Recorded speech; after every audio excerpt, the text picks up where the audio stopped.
Hey guys, it's Kelly. I did an art journal page and recorded it as I went. Well, kind of. There's some breaks in there, but I'll explain it as we go. So last night I knew I wanted to art journal tonight, or kind of planned. So I used glossy accents on my page and just did a funky little swirly design with some dots and let it dry overnight so it'd be ready to go the next day when I was ready. So it's just simple glossy accents on my mixed media paper. And I sprayed a bunch of water on there because I'm busting out my Dylusions ink because I love them.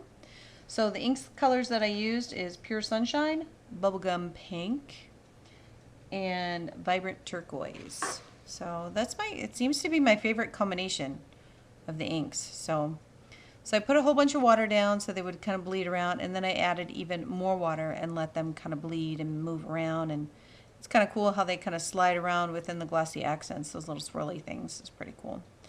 I wish I would have thought to save some of that ink and just put an extra, sheet of paper on top of it instead of blotting it all off with the paper towel, but that's all right. I do it to relax, not to stress out about what I may or may not waste. I think I'm pretty good about that. So, again, this is my place of zen and my relaxation, so I don't stress about what I waste or don't waste. But so there, I really like how those colors turned out and how they blended together, but they're still kind of separated. So I was really happy with that. And I, again, like my art journaling page, I really don't know most of my pages. Okay, all of my pages. I have no idea what direction I'm going to go. I just play with it and go with whatever I like and whatever moves me. So it was kind of cool because with this I thought that the glossy accents would completely resist. So I would have those white stripes. And it did not in this case because I used the Dylusions ink. It bleeds underneath the paper, and I'm okay with that though because it still added some really cool interest to it. So, but I was thinking, my original thought was, oh, it'll just be white stripes on there and that'll be a really cool effect, which I still think that'd be a very cool effect. If I wanted that, I'd just paint on some gesso or put some white paint on those stripes. But I left it just the way it was because I still think it gave it some good interest, and I fell in love with the color combination once it was done, so I just left it the way it was. So, and the reason why I don't really fast forward through all the drying is because when you're new to art journaling, like myself, you need to know, when do I dry it, when do I not dry it? When is it necessary to dry, when is it not necessary to dry? Because some of it you still want to do when it's wet. You want to add more paint when it's still wet because you want it to blend better. If you dry it first, you're not going to get that same effect. So I always leave the drying in there, but I try and speed it up. Now that little funky thing right there is, oh shoot. I think my video is going to get mixed up. But that little funky thing there is a little chocolate holder that I got for Christmas that had like these little chocolates with this liqueur in them. Oh my god, they were so good. But anyway, I just thought, oh my gosh, that's kind of funky. I can make circles with that. So I did. And it didn't do a full circle, and I really like that it didn't. And it's not a sturdy piece, it's pretty light. So it kind of concaved in the middle, and I'm okay with that because I really like how that turned out. And I just did that with some plain white paint and just randomly put some little circles there and then busted out some stencils trying to figure out what I wanted to do, because again, I really didn't have my direction. I was just kind of figuring it out as I went and thought, should I go with squares? Should I go with circles? And I stayed with the circles. And there's probably a little bit of downtime here, and I was trying to figure out how I wanted to do it. Did I want to do, I contemplated using ink and putting black circles on there. And I think that would have been a really, really cool contrast, and I might try that again another time. But again, I just fell in love with that background and those colors, the way they bleed through the white gesso, I thought would be really, really cool. And it would bleed through, I don't know, I just went with the white gesso. I just thought it would be better. And then it would also add more texture if I wanted more texture. I didn't want to go with the molding paste, or, modeling paste. I always mess that up. I didn't want to go with the heavy paste because it would cover up the circles and it wouldn't bleed through like it does with the gesso. So at first I put on some pretty thick texture, and then I decided, nope, there was that really cool texture of the glossy accents of the background, and I liked that, and I actually wanted that to bleed through. So I wound up kind of just smudging it on there and letting the colors bleed through. So I just did you know, the circles, and then I turned down and did the negative down there. And then kind of messed around with those squares again. I was still considering them, and then decided, nope, we're going to stay with all circles. I went with my poppy paper, which I snagged that from Michael's, because I just, for some reason, who doesn't have poppy paper around? For real, I don't. So I just used white gesso, because again, I wanted those colors to bleed through the gesso to show it off. I love stamping with poppy paper. I think it's the best. It's so random and uneven and perfect. I had a little smeared part up there, but that's okay. So, and there I dried it. I always want to dry your gesso, otherwise you're going to get a mucky mess. So then I was just randomly adding more circles wherever I thought they'd look nice. Again, I still really didn't know what I was going to do with it. And it was a busy night. I was in the middle of helping my kids with stuff and getting them to bed, and I kept getting interrupted. So there's bits and pieces of this, and I'll do my best to explain the things that we missed. But here is just, again, not a lot of texture on that. So then I finally found my direction, and there is my bath time flat Faline. And I decided I was going to do bubbles, bath time bubbles. And I had all these cool little mirrors, so I was going to make bubbles. So the Wild Plum, Stream, and Sunshine Yellow alcohol inks really do the best at complementing the Vibrant Turquoise, Bubblegum Pink, and Pure Sunshine. So I just wound up just really very little ink on there, and I'm just using the tip of the alcohol ink to smear it around. And you just put some on there, smear it around there, and let it dry. If it's a little too dark, you just add some of your blending solution on those little mirrors, and you just color them up and make them whatever color you want, and they are still mirrors, just with color. So if you didn't know that, that's a cool little trick.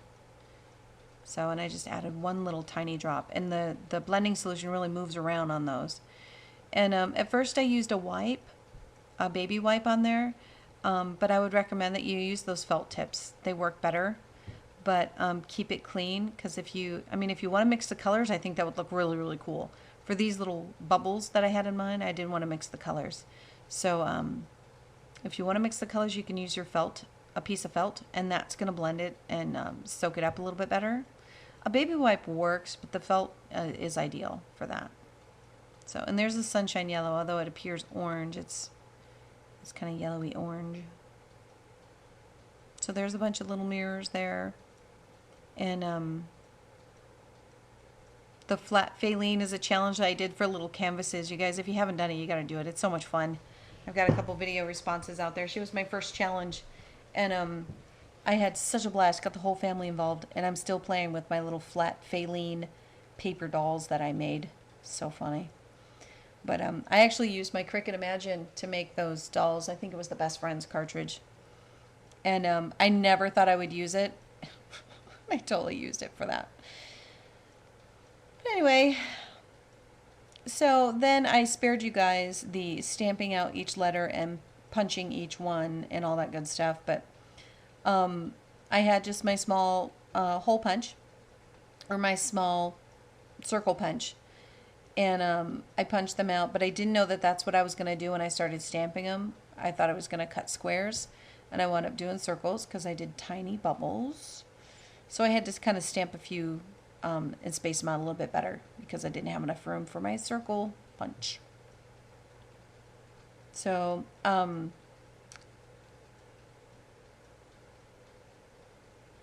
I got all those together, and then what I did, I thought, you know, they needed to stand out because without the ink around the edges, they wouldn't really stand out.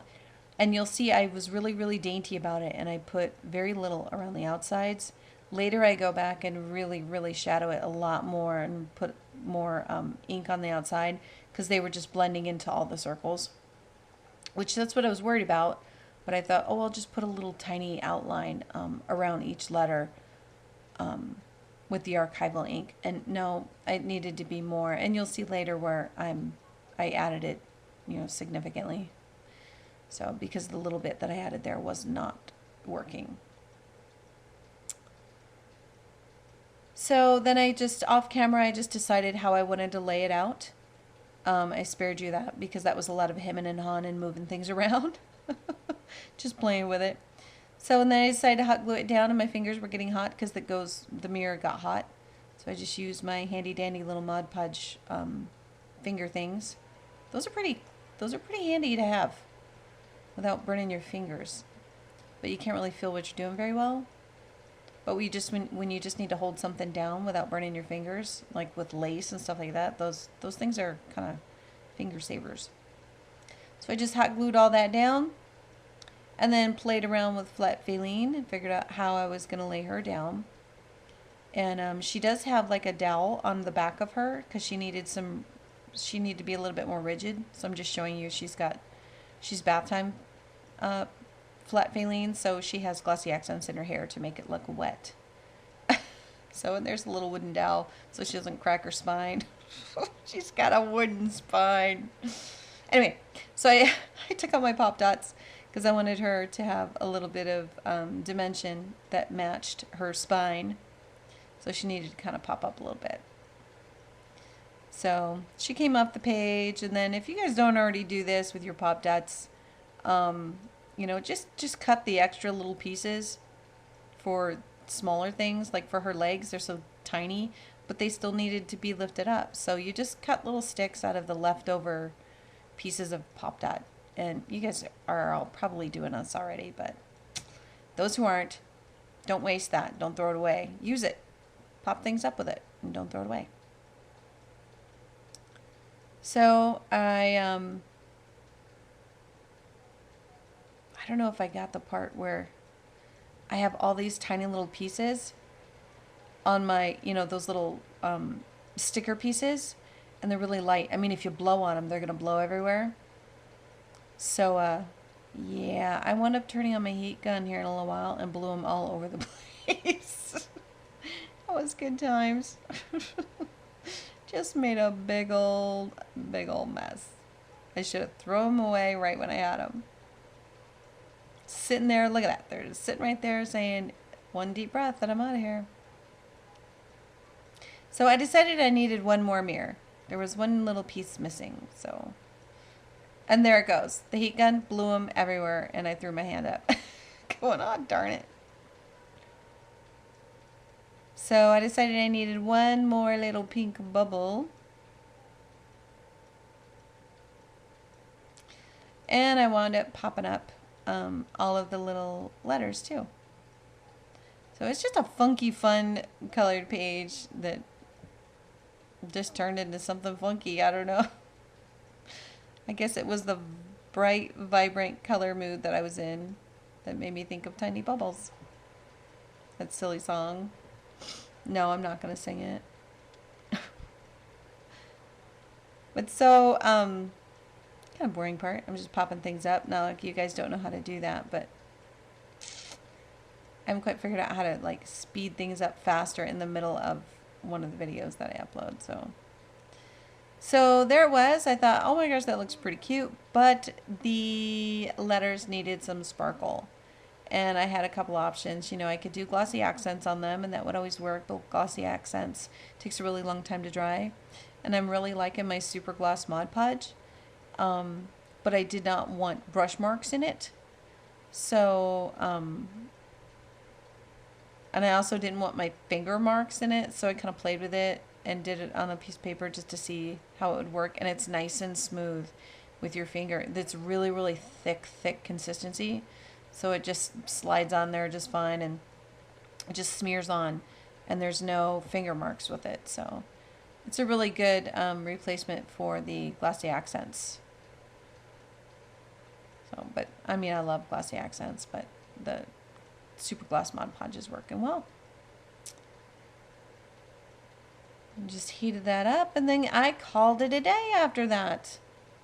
I'm still thinking about, oh, and I also just really lightly outlined the outside pages with archival ink. So, and there's just some still pictures of the page at the end. So, and the letters turned out super cute. They look like little buttons. So thank you for watching. I hope you guys like the bright, vibrant flat Faline page. And hopefully I will have more coming.